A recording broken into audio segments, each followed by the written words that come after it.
ऐं नाज़रीन हाणे रुख़ कंदासीं रांदियुनि जे मैदान जो।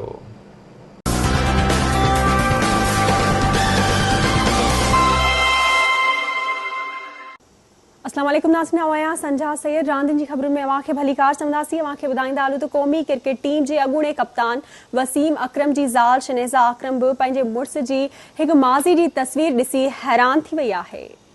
शनीज़ा अकरम पंहिंजे ट्वीट में लिखियो आहे त अॼु सुबुह जॾहिं मूं ट्विटर चेक कयो त पहिरियों भेरो पंहिंजे मुड़िस खे ईअं ॾिठो, छा ही नॉर्मल आहे? वाज़िह आहे त वसीम अकरम जी वायरल तस्वीर ताज़ो ई भारतीय प्रेज़ेंटेटर ऐं कमेंटेटर गौतम बीमानी ट्वीट ते शेयर कई। गौतम बीमानी वसीम अकरम जी तस्वीर शेयर कंदे उनखे पसंदीदा यादगार करार ॾिनो।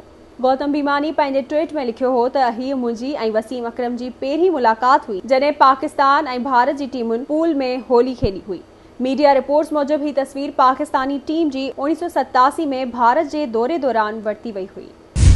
ऐं ॿिए पासे मूंखे ॿुधाईंदा हलूं त सरहद में मारवाड़ी बिरादरी पारां होली जे मौक़े ते क्रिकेट टूर्नामेंट कराई वई।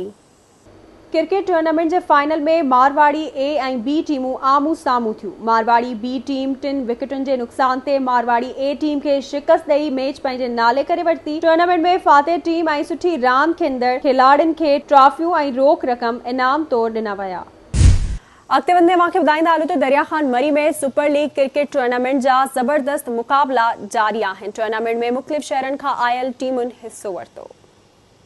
डी के मरी चैंपियन ऐं अल शहबाज़ जे रांदीगरनि विच में मुक़ाबलो थियो। डी के मरी चैंपियन अल शहबाज़ टीम खे शिकस्त ॾेई मैच पंहिंजे नाले कई। डी के मरी चैंपियन 10 ओवरनि में 178 रन्सूं ठाहियूं, जॾहिं त मुक़ाबले में अल शहबाज़ टीम 106 रन्सुनि ते ढेर थी वई। अहिड़ी रीति डी के मरी मैच खटे वरिती।